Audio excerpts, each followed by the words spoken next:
အားလုံးပဲမင်္ဂလာပါရှင်တနင်္ဂနွေသားသမီးများအားလုံးမင်္ဂလာပါရှင်9လပိုင်း16ရက်2025မှာ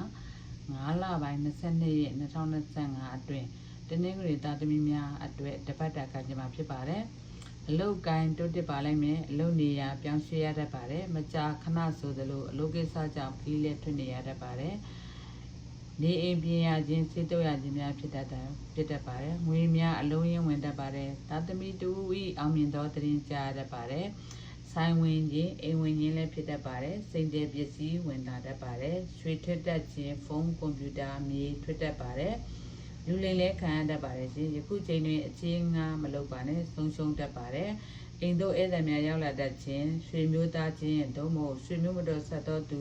ညင်ညက်နေလိမခံတဲ့မှာကျမ်းမာရေးညံ့တတ်ခြင်းစိတ်ညစ်စရာများတစ်ခုပြီးတစ်ခုဖြစ်တတ်ပါတယ်ကားကြောင့်ငွေလဲကုန်ရတတ်ပါတယ်ခင်မင်းရင်းနှီးသောအမျိုးသမီးမိတ်ဆွေနဲ့စကားပြောအဆင်မပြေဖြစ်တတ်ပါတယ်အပြောဆိုသတိထားပါစီးပွားရေးစာရေးကိရိယာရောင်းဝယ်ရေးဈေးဆိုင်အထည်လိပ်စားတောက်ဆိုင်စားတောက်ကုန်ဆူရှီလုပ်ငန်းများအယောင်းဝယ်ကောင်းမွန်နေသောအချိန်ကာလဖြစ်ပါတယ်အရေးကြီးကိစ္စသွားလို့လည်း၎င်းစာမေးပွဲအင်တာဗျူးများသွားရောက်ဖြေဆိုစရာရှိရင်တော့၎င်းနဖူးတွင်အခရာရေးပြီးသွားပါအစစရာအစဉ်ပြေချုံမောအောင်မြင်ပါလိမ့်မယ်အခရာရေးတဲ့နေရာမှာလင်းညိုးလေးနဲ့ရေးသွားပါအခြေရေးငွေရသူဖြစ်ပါကရည်စားတေးရတတ်ပါတယ်အိမ်နောက်ရေးအစဉ်မပြေစကားပြောအစဉ်မပြေဖြစ်နေတတ်ပါတယ်ရှင်ကျမရေးသွားကြိုက်ခြင်းသွားဒုက္ခပေးခြင်းဖြစ်တတ်ပါတယ်အကျိုးပေးကနံ3တစ်ခွန်ဖြစ်ပါတယ်ရေရရအင်ဖျားမှာမုံလုံးရေပေါ်ကတ်လူစုတောင်းခြင်းမိတ်ဆွေများကိုမုံလုံးရေပေါ်ဒါနပြုခြင်းလျောင်းငယ်သားများကိုကျွေးမွေးခြင်းပြုလုပ်လိုက်ပါ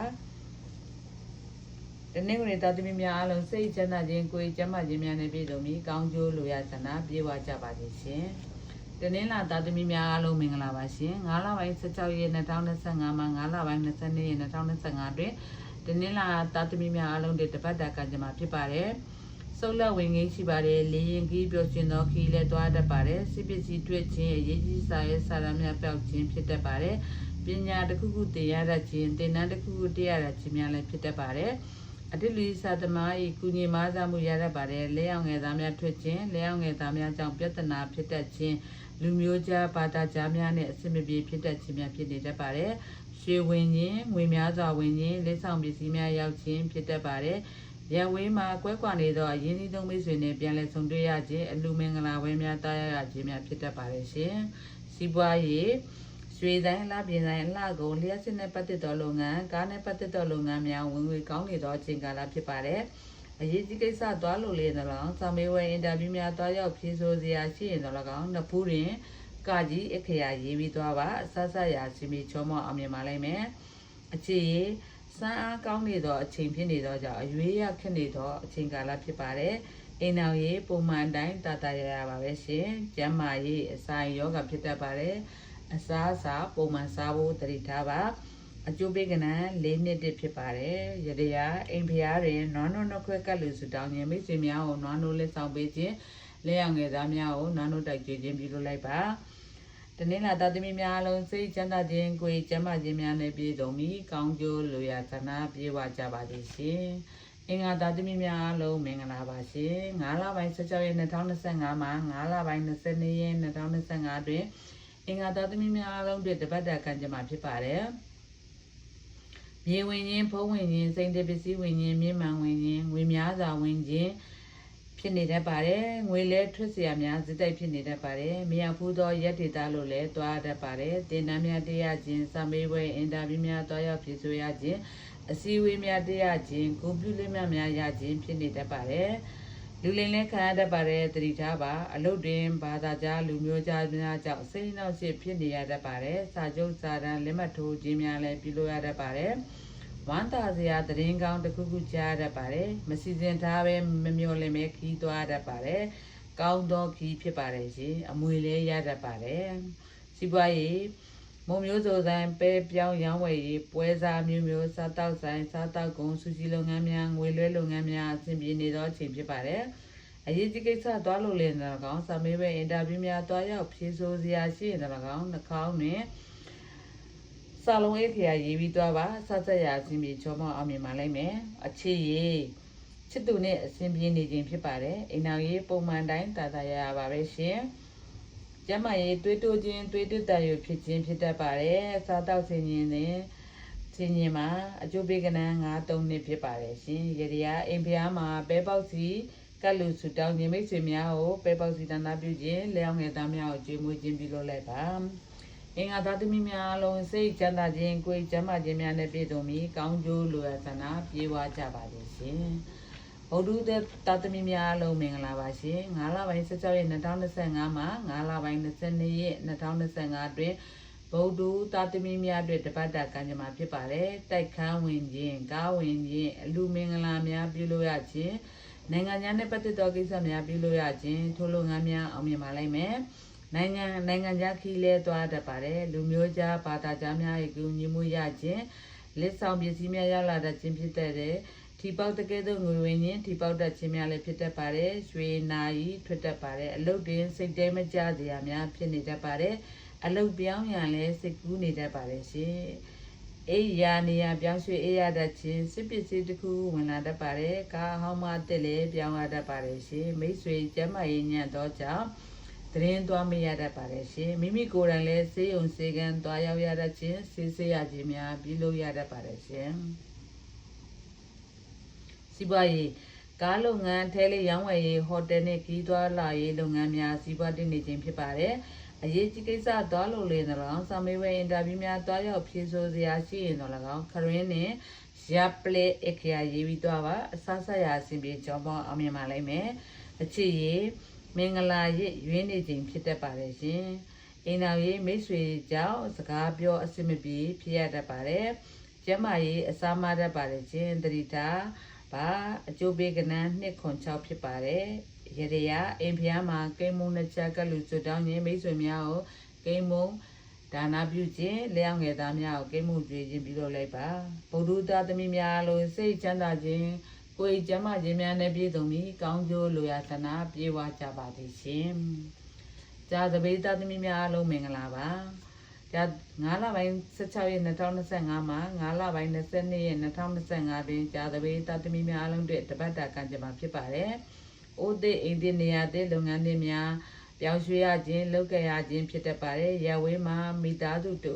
အောင်မြင်သောတရင်ကြားတတ်ပါတယ်ရှင်။ဖုန်းကွန်ပျူတာမြေထွက်တတ်ပါတယ်။ TV လက်ဆောင်ရတတ်ပါတယ်ရှင်။ခင်မင်သောအမျိုးသမီးတူထံမှလည်းအကူအညီများရတတ်ပါတယ်။ရဆိုင်သားသောလုပ်ငန်းများပြန်လည်လုပ်ကိုင်ရခြင်းပြည်စည်းအောင်မြင်ခြင်းများဖြစ်တတ်ပါတယ်မိမိမျှော်လင့်ထားသောအကြောင်းအရာများလည်းအဆင်ပြေပါလိမ့်မယ်အထက်လူကြီးဆက်သမားများနဲ့ခွဲခွာရတတ်ပါတယ်ဖျားဖို့ခီးသွားခြင်းသို့မဟုတ်မမြတ်သောခီးသွားတတ်ခြင်းဖြစ်တတ်ပါတယ်ငွေဝင်တော်လဲကုန်စရာများဖြစ်နေတတ်ပါတယ်စစ်ပစ္စည်းမြင့်မှန်ကြောင့်ငွေကုန်ရတတ်ပါတယ်ရှင်ရဝေးမှာနိုင်တဲ့ရင်လဲကြားရတတ်ပါတယ်မိမိလိုချင်သောစာအုပ်များစာရေးစာတမ်းများရောက်လာတတ်ပါတယ်စီးပွားရေးတိုးတက်တဲ့ရောင်းဝယ်ရေးလုပ်ငန်းကျစ်တုံပွဲရုံအင်ချမ်းမြေကျိုးတော်သောလုပ်ငန်းပုံမျိုးစုံရောင်းဝယ်ရေးလုပ်ငန်းပုံမှန်တိုင်းလေပတ်နေသောအချိန်ကာလဖြစ်ပါတယ်။အရေးကြီးကိစ္စသွားလို့လေတော့စာမေးပွဲအင်တာဗျူးများသွားရောက်ဖြေဆိုစရာရှိရင်တော့ညရိုးတွင်ပဇောက်အခရာရေးပြီးသွားပါအဆဆရာအစီမီချောမောအောင်မြင်ပါလိမ့်မယ်ရှင်။အခြေဘဝလက်တွဲပေါ်ကောင်းမြင်တွေ့ရပါလိမ့်မယ်။အိမ်တော်ရေးအားမလို့အားမရစရာများကြုံတွေ့နေရတတ်ပါတယ်။ကျမရေးလက်တင်ဒဏ်ရာရတတ်ပါတယ်အဆဆရာသတိထားလုပ်ကိုင်မှာအကျိုးပေးကဏ္ဍ165ဖြစ်ပါတယ်ရှင်ရတရားအိမ်ပြားမှာအုံးသီးပါသောမုံ6ခုကတ်လို့ချတောင်းခြင်းမိတ်ဆွေများကိုဒါနပြုခြင်းလျောင်းငယ်သားများကိုကျွေးမွေးခြင်းပြုလုပ်လိုက်ပါကြာသပတေးသားသမီးများအလုံးစိတ်ချမ်းသာခြင်းကိုယ်ကျမ်းမာခြင်းများနဲ့ပြည့်စုံပြီးကောင်းကျိုးလိုရာဆန္ဒပြေဝကြပါသည်ရှင်တောက်ကြသားသမီးများအလုံးမင်္ဂလာပါ9လပိုင်း16ရက်2025မှာ9လပိုင်း22ရက်2025တွင်တောက်ကြသားသမီးများအလုံးတွေတပတ်တာကံကြမ္မာဖြစ်ပါတယ်။ငွေရှာဖွေလွယ်ကူနေသောအချိန်ဟုပြောရပါလိမ့်မယ်။ငွေများစွာဝင်ပါလိမ့်မယ်။စစ်ပစ္စည်းဝင်ခြင်းမြင့်မှန်ဝင်ခြင်းမြေဝင်ခြင်းဖြစ်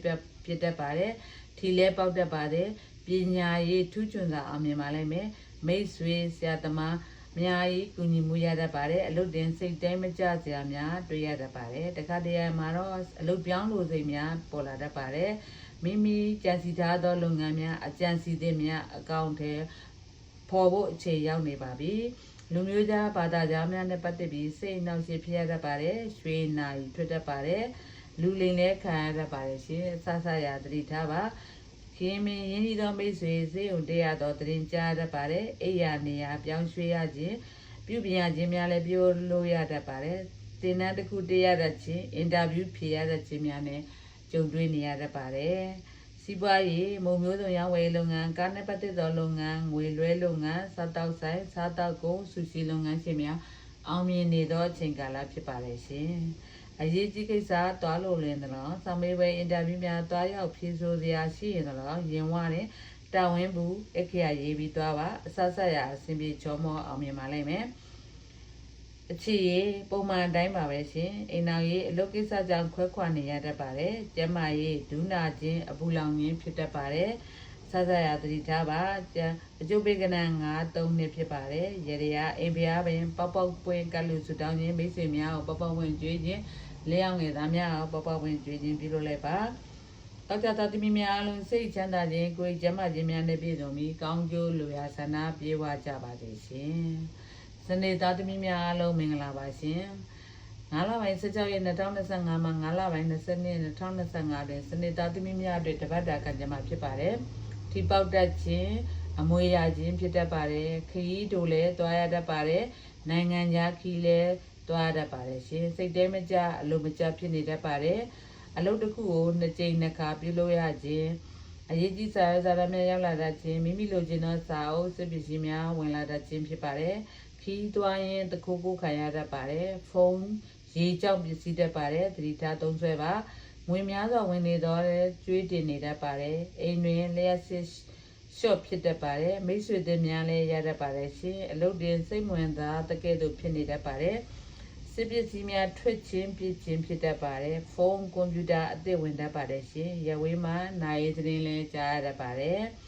ခင်မင်တော့အမျိုးသမီးမိတ်ဆွေနဲ့စကားများရတတ်ပါတယ်အပြောဆိုသတိထားပါစီးပွားရေးထိပနက်နာရီရောင်းဝယ်ရေး TV ရောင်းဝယ်ရေးလုပ်ငန်းကားလုပ်ငန်းရွှေဆိုင်အလှပြင်ဆိုင်အလှကုန်လုပ်ငန်းများခြေသက်လက်တဲ့ပြင်ဆင်သောလုပ်ငန်းများပုံမှန်တိုင်းလေပန်းနေသောအချိန်ကာလဖြစ်ပါတယ်အရေးကြီးကိစ္စတွားလို့လည်း၎င်း